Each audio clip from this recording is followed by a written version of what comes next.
Pastor shalom Raj చేసిన వ్యాఖ్యలు ఎంత దుమారం రేగుతున్నాయో మనం చూస్తూనే ఉన్నాం. అయితే ముఖ్యంగా మల్లెపూలకి సంబంధించి అలాగే ఆడవాళ్ళకి సంబంధించి చేసిన వ్యాఖ్యలు ఏవైతే ఉన్నాయో అవి కరెక్ట్ కాదు అని చెప్పి ఇవాళ ప్రతి ఒక్క మహిళ బయటకు వచ్చి మాట్లాడుతున్న పరిస్థితి కనిపిస్తుంది. మరి ఆయన చేసిన వ్యాఖ్యలు మనం నిజంగానే అంత సీరియస్గా తీసుకోవాలా అన్న విషయాలు తెలుసుకుంది. ఇవాళ మనతో పాటు సీనియర్ జర్నలిస్ట్ దుర్గా వడ్లంనేని గారు ఉన్నారు. నమస్తే. సో గతంలో కూడా ఇలాంటివే అంటే హిందుత్వం మీద కావచ్చు, లేకపోతే మన పురాణాల మీద కావచ్చు, ఇలాంటి వచ్చినాయి చాలా వరకు. అయితే ఈ రోజు ఏంటంటే ముఖ్యంగా ఆడవాళ్ళు ఐదోతనంగా భావించే మల్లెపూలకి సంబంధించి ఆయన చేసిన వ్యాఖ్యల్ని మనం ఎలా తీసుకొచ్చంటారు? ఆడవాళ్ళు వాళ్ళందరూ కూడా బయటకు వచ్చి మమ్మల్ని ఎలా అంటారు, ఒక బజారు అంటే ఒక వేసల్లాగా అలా ఎలా అంటారు మీరు అని చెప్పి కూడా చాలామంది రియాక్ట్ అవుతున్న పరిస్థితి కనిపిస్తుంది. సో మీ వరకు మీరేమంటారు? ఫస్ట్ అసలు నేను షాలోమ్ రాజు గారికి ఒకటే చెప్తున్నానండి. షాలోమ్ అంటే శాంతి అని అర్థం, అంటే వీడ్కోలని అర్థం ఉంది, తర్వాత మీరు వెల్కమ్ చేయటం అనే అర్థం కూడా ఉంది. అంత మంచి పేరు పెట్టుకుని ఎందుకు శాంతికి విఘాతం కలిగిస్తున్నారు ఆయన? ఎందుకు కొందరు మనోభావాలు దెబ్బతీసేలాగా మాట్లాడుతున్నారు? మహిళలని మీరు ఎందుకు కించపరుస్తున్నారు? బజారు మనుషులే మల్లెపూలు పెట్టుకుంటారు అంటే అంటే స్త్రీలను అండవేగా. అంటే క్రిస్టియానిటీలో ఉండేవాళ్ళు, లేదు దేవుణ్ణి నమ్మిన వాళ్ళు, వాళ్ళ దేవుణ్ణి నమ్మిన వాళ్ళు మల్లెపూలు పెట్టుకోరు. అది అసలు ఈయనెవరు డిక్టేట్ చేయడానికి అంటాను నేను. మీరు బైబిల్ చదివితే ఎక్కడైనా బైబిల్లో మీకు పూలు పెట్టుకోకూడదని ఉంటుందా? అసలు బైబిల్ ఎక్కడి నుంచి వచ్చిందండి? బైబిల్ మందా? కాదుగా. ఈ మతమే మంది కాదు. ఈ మతం మనకి వేరే చోట నుంచి, వెస్ట్రన్ కంట్రీస్ నుంచి వచ్చింది. వాళ్ళ అలవాట్లు వేరు, వాళ్ళ సంప్రదాయాలు వేరు. మీరు ఆ సంప్రదాయాలు పాటించట్లేదు కదా. పూర్తిగా అవే సంప్రదాయాలు పాటిస్తున్నారా? ఓకే, మీ నమ్మకాన్ని మనం ప్రశ్నించాం. ఇప్పుడు ఎవరు ఏ మతంలో ఉంటారు, ఎవరు ఏ విశ్వాసాన్ని నమ్ముకుంటారో అది వాళ్ళ వ్యక్తిగతం. అది మీరు వ్యక్తిగతంగా దాన్ని అంతవరకే ఉంచాలి తప్ప వేరే మతాన్ని కించపరిచే హక్కు ఈ షాలోమ్ రాజ్ గారికి లేదు. ముఖ్యంగా మహిళల్ని బజారు మనుషులు అంటే వాళ్ళు సెక్స్ వర్కర్స్ కాదు. మల్లెపూలు పెట్టుకున్న వాళ్ళు సెక్స్ వర్కర్స్ కాదు ఖచ్చితంగా. ఎందుకంటే మల్లెపూలు పెట్టుకునేది ఒక ముత్తైదువుగా ఉండే ఏ మహిళ అయినా పెట్టుకుంటుందండి. మీకు మామిడి పండు తినడం మానేస్తారా ఇప్పుడు క్రిస్టియన్స్ అందరూ? ఎందుకంటే మీకు వేసంకాలం వస్తే మల్లెపూలు, మామిడి పళ్ళు ఈ రెండు పక్కనే ఉంటాయి. మరి మామిడి పళ్ళు తినొద్దని చెప్తారా? మామిడి పండుకి పుట్టుక ఇక్కడే కదా, భారతదేశమే కదా దాని పుట్టుక, భారతదేశానికి సంబంధించిన పండే కదా అది. మరి మీరు ఎట్లా చెప్తారు? మీరు ఇప్పుడు సంప్రదాయ వంటకాలు తినడం మానేస్తున్నారా వీళ్ళందరూ? హిందువులు చేసుకునే వంటకాలు తింటలేదా? అరిసెలు చేసుకోరా వీళ్ళు?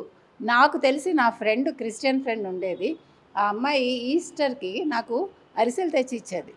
మరి మీరు చేసుకోకూడదు కదా. ఇప్పుడు మల్లెపూలు పెట్టుకునే వాళ్ళు బజారు మనుషులు అంటే సంప్రదాయ వంటలు చేసుకునే వాళ్ళు, చీరలు కట్టుకునే వాళ్ళు, మరి చీరలు కూడా హిందూ సంప్రదాయమే కదా. ఇంకొకటండి, మీరు గుళ్ళల్లో ధ్వజస్తంభాలు ఎందుకు పెడతారు? మీ చర్చిల్లో ధ్వజస్తంభాలు ఎందుకు పెడుతున్నారు? మీరు అన్నీ కూడా వీళ్ళ పద్ధతులే, హిందూ పద్ధతులే ఎందుకు పాటిస్తున్నారు? పాటించకూడదు కదా. అసలు మీరెవరు ఒక ఆడపిల్లని మీరు డిక్టేట్ చేయడానికి? మతం వేరు, వీళ్ళకి ఇష్టాలు వేరు. కొన్ని వీడియోలు చూస్తే వాళ్ళ దేవుడికి పువ్వులు వేయడం, కొబ్బరికాయలు కొట్టడం కూడా చేస్తూ ఉన్నారు. ఇప్పుడు దీపాలు పెడుతున్నారు. దీపం పెట్టడం అనేది ఎక్కడి నుంచి వచ్చింది? ఈవెన్ ముస్లిమ్స్ దీపాలు పెడుతున్నారు, పువ్వులు పెడుతున్నారు. మీరు చెప్పండి, కొబ్బరికాయలు కొడుతున్నారు, ముడుపులు కడుతున్నారు, చీరలు కడుతున్నారు. మేరీమాతకి చీరలు కడతారు. మరి చీర కట్టుకోదుగా మేరీమాత, వాళ్ళ సంప్రదాయమే వేరు కదా. మనం అనేది ఇక్కడ మనం ఎవరిని కించపరచడం కాదు. హిందువులు క్రిస్టియన్స్ని అనొద్దు, క్రిస్టియన్స్ హిందువులను అనొద్దు, ముస్లిమ్స్ వీళ్ళిద్దరిని అనొద్దు. ఒకటి. రెండోది, నేను ఇంకొకటి కూడా అడుగుతానండి. క్రిస్టియన్ మత వ్యాప్తి కోసం మీరు పొద్దున్నే ఇంతంత మంది, 10 మంది 12 మంది గుంపుగా మీరు పాంప్లెట్స్ తీసుకుని, బైబిల్స్ తీసుకుని హిందువుల దగ్గరికి ఎందుకు వెళ్తున్నారు? మీరు హిందూ సంప్రదాయాలు పాటించద్దు అన్నప్పుడు హిందువులను మీరు అడగండి. మీరు బలవంతంగా వాళ్ళని మత మార్పిళ్ళు చేయకండి. నేను చెప్తున్నది అది. మీరు మీ మతంలోకి వచ్చే వాళ్ళని తీసుకోండి, దానికి ఎవరికీ అభ్యంతరం లేదు. ఎవ్వరూ ఎవరిని కించపరచరు. కానీ షాలోమ్ రాజు గారు మల్లెపూలు పెట్టుకున్న వాళ్ళు బజారు మనుషులు అంటాం మాత్రం చాలా తప్పు. దానికి ఆయన క్షమాపణ చెప్పాలి. ఎందుకంటే హిందూ మహిళలందరూ కూడా మల్లెపూలు పెట్టుకుంటారు, అది చాలా ఇష్టం వాళ్ళకి. మీకు తెలుసో లేదో, మా చిన్నప్పుడు మేము వేసంకాలం వస్తే మల్లెపూల జడలు కుట్టుకునేవాళ్ళం. అది మస్ట్ అండ్ షుడ్ అనమాట. అంటే పెళ్ళిలో ఇప్పుడు వాళ్ళు పెట్టుకుంటారో లేదో నాకు తెలియదండి, అది నాకు అనవసరం కూడా. ఇప్పుడు క్రిస్టియన్స్ పెట్టుకుంటారా పెట్టుకోరా నాకు అది వాదనే అక్కర్లా, అది వాళ్ళు ఏమైనా చేసుకొనివ్వండి. కానీ వాళ్ళు హిందూ సంప్రదాయాలు పాటిస్తూ పసుపు తాడు వేసుకుంటున్నారా లేదా? వాళ్ళు తాళి ఎక్కడి నుంచి వచ్చింది వాళ్ళకి? తాళి మీద మీరు ఇవాళ క్రాస్ వేసుకుని తాళి ఎందుకు కట్టించుకుంటున్నారు? తాళి ఉండకూడదు. వాళ్ళకు ఓన్లీ రింగ్ ఉంటుంది అంతే.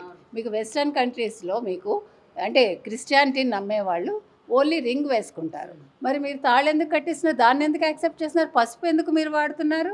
ముస్లిమ్స్ పసుపు దంచుతారు, క్రిస్టియన్స్ పసుపు దంచుతారు, మీరు ఎందుకు వాడుతున్నారు? మీరందరూ కూడా మీ అవసరాలకు మీరు వాడుకుని ఏ రిలిజియన్లోనైనా సరే, ఏ మతంలోనైనా నేను చెప్పేది ఒకటే, మహిళలని మీరు రెస్ట్రిక్ట్ చేయకండి. వాళ్ళని మీరు మీ పాదాల కింద తొక్కడానికి చూడకండి. వాళ్ళ ఇష్టానుసారం వాళ్ళు ఉంటారు. క్రిస్టియన్ మహిళ బొట్టు పెట్టుకుంది, ఆవిడ ఇష్టం. పెట్టుకోలేదు, అది ఆవిడ ఇష్టం. నువ్వు ఇలాగే ఉండాలి అని ఎవడు డిక్టేట్ చేయకూడదు. మీకు హిందూ మతంలో మీకు ఎక్కడ కూడా డిక్టేటర్షిప్ లేదు. ఎవరికి ఉండే ఇండివిజువాలిటీ వాళ్ళకు ఉంది. సరే, వాళ్ళకి ఇష్టమే వాళ్ళు అందులోకి మారుతున్నారు. ఒకళ్ళు మారాక నేను మారాను కాబట్టి నా కుటుంబంలో వాళ్ళని మార్చాలని వాళ్ళు మారుస్తారు. అదంతా కూడా వాళ్ళ ఇష్టాలు. కానీ చెప్పేది ఒకటే, దయచేసి హిందూ సంప్రదాయాన్ని మీరు తిడుతూ మళ్ళీ వాటిని ఫాలో చేయకండి. మీరు మల్లెపూల గురించి మీరు మాట్లాడారు కాబట్టి ఖచ్చితంగా ఆయన ఒక కథ కూడా చెప్పాడు. ఒక పల్నాడులో కదా ఇది జరిగింది. ఆ చర్చ ఎదురుకుండా ఒక మల్లెపూలు అమ్మే వ్యక్తి వచ్చి కూర్చున్నట్ట. ఒక ఆదివారం కదా చర్చికి వెళ్తారు వాళ్ళు.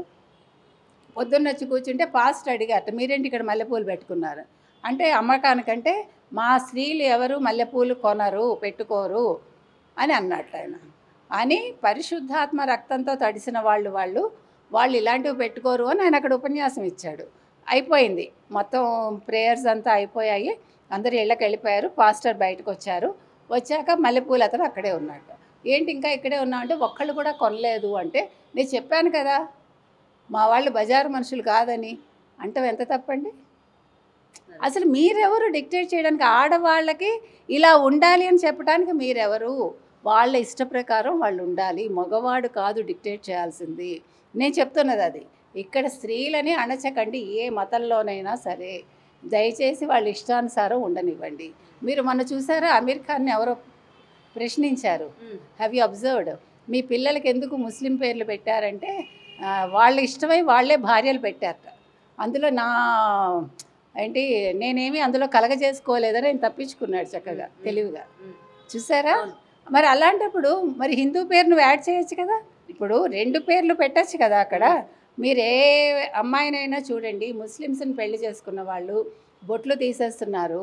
ఖచ్చితంగా వాళ్ళ పిల్లలకి ముస్లిం పేర్లే పెడతారు. వాళ్ళు బురఖాలు వేసుకుంటున్నారు. మరి అలాంటప్పుడు ఇప్పుడు ఈ మహిళా సంఘాలు కావచ్చు, లేకపోతే స్త్రీ స్వేచ్ఛను గురించి మాట్లాడే వాళ్ళు కావచ్చు, వీటి మీద ఎందుకు మాట్లాడరు? ఓన్లీ హిందూ సంప్రదాయాల మీద, హిందువుల మీద ఎందుకు దాడి చేస్తారు? నేను అడిగే ప్రశ్న అదొక్కటే. కాబట్టి ఇవాళ షాలోమ్ రాజు గారు ఖచ్చితంగా ఆయన క్షమాపణ చెప్పాలండి.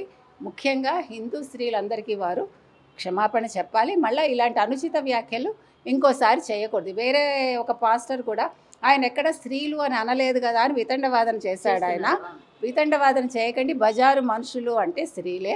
మగాళ్ళు ఇప్పుడు ఆ మనుషుల్లోని స్త్రీలు అన్న వాళ్ళు రారా అండి? రారు. అంటే వీళ్ళ ఉద్దేశంలో మరి వేరే ఎవరైనా ఇంకొక జెండర్ ఏమైనా ఉందేమో నాకు తెలియదు. ఇంకొకటండి, వాళ్ళు బజారు మనుషులు అయ్యేది మీలాంటి మగవాళ్ళ వల్లే. అది కూడా చెప్తున్నాను నేను. మగవాళ్ళు వెళ్తేనే వాళ్ళు వేసే వృత్తిలో ఉంటారు.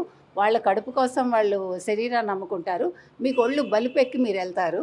కాబట్టి బజారు మనుషులు తక్కువ చేసి మాట్లాడొద్దు. అది కూడా నేను చెప్తున్నాను.